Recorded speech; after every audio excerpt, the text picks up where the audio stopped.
Ils marchèrent jusqu'à la boîte aux lettres du coin. Elle sortit une enveloppe de son sac déjà prête. À l'intérieur, un chèque important, fruit de ses premiers succès retrouvés. Elle expliqua à Emma, avec des mots simples, que cet argent servirait à aider d'autres personnes comme elle l'avait été, des gens invisibles qui avaient des talents, des rêves, mais plus de points d'appui.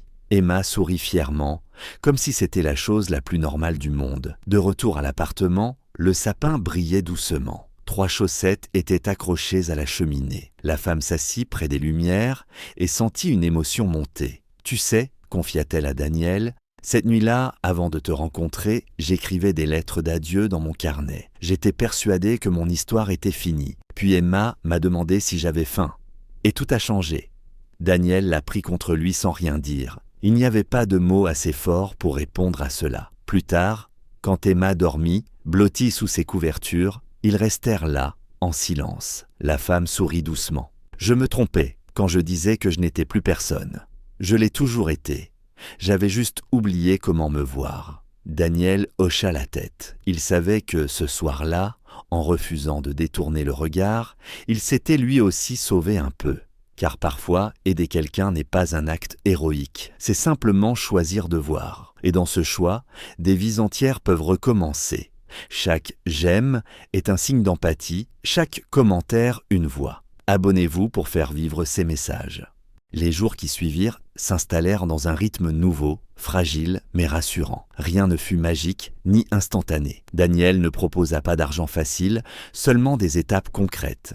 Ils commencèrent par les papiers perdus, les démarches longues et humiliantes, les files d'attente où l'on se sent encore invisible. Il lui donna un téléphone simple, non pas comme un cadeau, mais comme un outil pour exister à nouveau aux yeux du monde. Elle retrouva peu à peu une posture droite, une voix moins hésitante, comme si chaque petite victoire recollait une part d'elle-même. Emma, elle, ne se posa jamais de questions. Chaque soir, elle réclamait une histoire. Pas un dessin animé, pas une application, mais une voix. « Lis-moi quelque chose que tu as écrit », insistait-elle. Alors la femme sortait son carnet, celui qui avait survécu à la rue, et lisait quelques lignes. Daniel l'écoutait depuis la cuisine, surpris par la force tranquille des mots, par cette intelligence sensible qui n'avait jamais disparu, seulement été étouffée. Grâce à un contact de Daniel, elle obtint quelques commandes de texte, modestes mais réelles. Être payée pour ces mots la bouleversa plus qu'elle ne l'aurait cru. Ce n'était pas l'argent, c'était la reconnaissance. Elle recommença à se lever le matin avec un but. Au bout de quelques semaines, elle trouva un petit appartement non loin de là. Elle insista pour partir, pour ne pas dépendre. Daniel accepta, respectant ce besoin vital de se tenir debout seule. Pourtant, elle revenait dîner plusieurs soirs par semaine. Naturellement, comme on rentre chez soi. Un matin, au petit déjeuner, Emma déclara avec un sérieux absolu « Tu fais partie de notre famille maintenant ». La femme resta sans voix. Daniel leva les yeux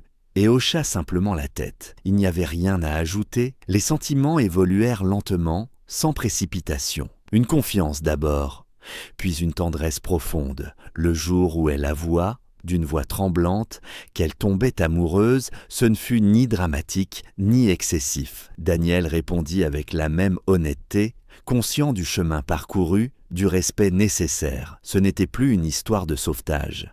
C'était une rencontre entre deux adultes réparés, choisissant librement de continuer ensemble. 1 an plus tard, la veille de Noël, ils revinrent ensemble dans la même rue. La neige tombait doucement, presque timidement, comme si elle n'osait pas troubler le souvenir de cette nuit-là. Emma, maintenant plus grande, tenait leurs 2 mains et sautillait d'excitation, inconsciente du poids symbolique de l'endroit. La benne à ordures était toujours là, banale, froide, indifférente. Pourtant, pour eux, elle marquait une frontière invisible entre 2 vies. La femme s'arrêta un instant. Elle inspira profondément. « C'est ici que je pensais avoir tout perdu, dit-elle à voix basse. Et c'est ici que j'ai commencé à tout retrouver. » Daniel serra doucement sa main. Il savait ce qu'elle ne disait pas. Cette nuit-là, elle n'avait pas seulement cherché de la nourriture. Elle cherchait une raison de rester encore un jour de plus. J'étais étudiante en écriture. J'enseignais. J'avais un avenir. Puis ma mère est tombée malade. J'ai tout perdu très vite. Sa voix se brisa. Aujourd'hui, je suis invisible. Emma posa sa petite main sur la sienne. Moi, je vous vois. À cet instant, Daniel comprit que ce repas n'était plus seulement un geste de gentillesse, c'était le début de quelque chose qu'aucun d'eux ne savait encore nommer. Ils sortirent du dîner alors que la neige recommençait à tomber doucement, comme si la ville retenait son souffle. La femme marchait un peu en retrait, hésitante, déjà prête à disparaître à la moindre raison. Daniel sentit ce réflexe chez elle, celui de ne jamais prendre trop de place, de ne jamais croire que quelque chose de bon puisse durer. Arrivée devant l'immeuble, elle s'arrêta net, les yeux levés vers la façade éclairée. « Je ne peux pas aller plus loin », murmura-t-elle. « Vous avez déjà fait assez. » Daniel prit le temps de réfléchir avant de parler, conscient que chaque mot pouvait soit l'aider, soit la faire fuir. « J'ai un appartement au dernier étage, » dit-il enfin. Il y a une suite d'amis qui n'est plus utilisée. 2 pièces, une salle de bain. Personne n'y vit. Elle secoua la tête aussitôt. Non, c'est trop. Je ne vous connais pas, je pourrais être dangereuse. Ou vous pourriez attendre quelque chose de moi ? Sa voix tremblait, chargée d'années de méfiance. Il n'y a aucune condition, répondit Daniel sans élever la voix. Pas de dette, pas de promesse, juste un endroit chaud pour dormir. Il hésita, puis ajouta. Ma femme croyait profondément qu'aider quelqu'un, ce n'est pas lui donner de l'argent, c'est lui rendre un peu de dignité.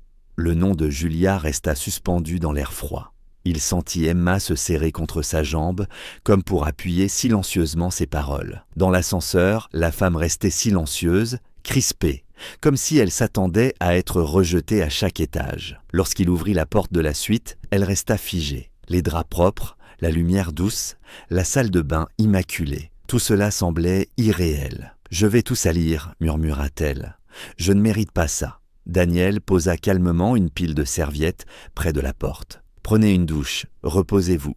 On parlera demain. » Sous l'eau chaude, elle éclata en sanglots. Pas de tristesse pure, mais de soulagement. Quand elle sortit, des vêtements propres l'attendaient, soigneusement pliés. Dans le salon, elle trouva Daniel lisant une histoire de Noël à Emma. « Tu peux continuer » dit la petite. Elle écrit vraiment bien. La femme sourit, la gorge serrée, et comprit que cette nuit venait de changer le cours de sa vie.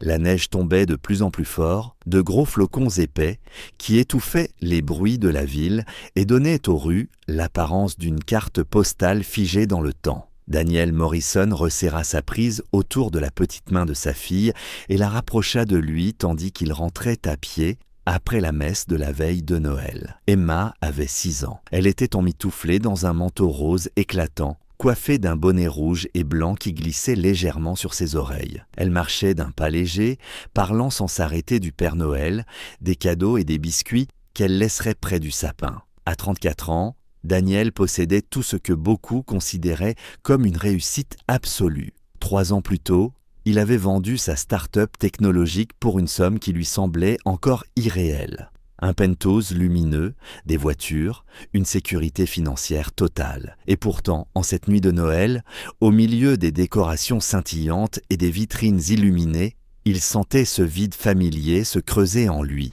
Julia, sa femme, était morte brutalement 2 ans auparavant. Un matin, elle riait encore, le soir même, elle n'était plus là. Depuis, il n'y avait plus qu'Emma et lui, avançant ensemble, essayant de tenir debout. « Papa, regarde toutes les lumières » dit Emma en tirant doucement sur sa main.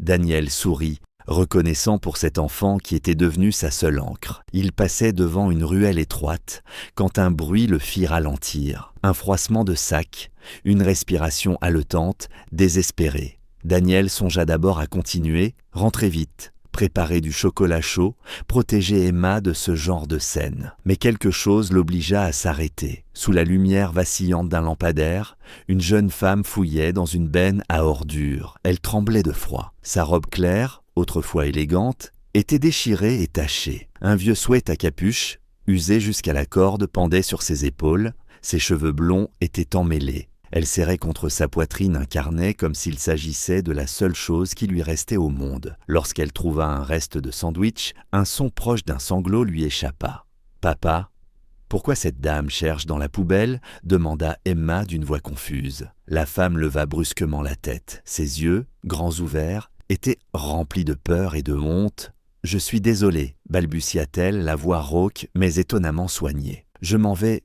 je ne voulais pas. » Daniel fit un pas en avant. Attendez, s'il vous plaît. Elle hésita, prise entre la fuite et l'immobilité, et dans ce silence glacé, quelque chose se brisa en elle.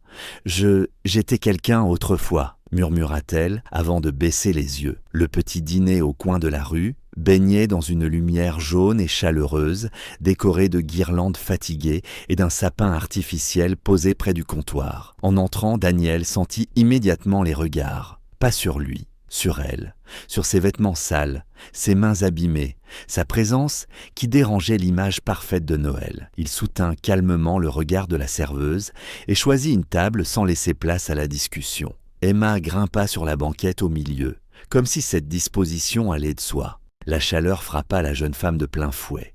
Elle serra encore plus fort son carnet contre elle, comme pour s'excuser d'être là. Daniel commanda un chocolat chaud pour Emma, puis du café pour eux deux, avant de poser la carte devant la femme. « Prenez ce que vous voulez, vraiment. » Elle releva les yeux, incrédule.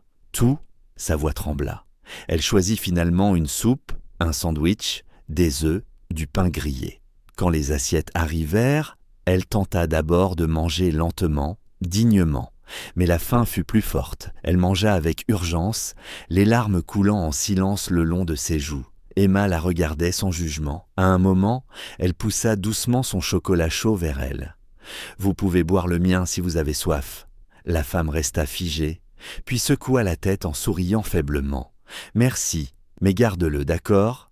Est-ce que vous êtes sans maison ?» demanda Emma avec la franchise de l'enfance. Daniel voulut intervenir, mais la femme leva la main. « C'est juste, oui, je suis sans abri. » Elle inspira profondément. « J'ai fait des erreurs et j'ai eu très peu de chance. » Daniel observait ses gestes, sa manière de parler, le soin presque sacré avec lequel elle protégeait son carnet. « Qu'est-ce que c'est ?» demanda-t-il doucement. Elle hésita, puis ouvrit les pages. Des textes, des histoires. Une écriture précise, habitée.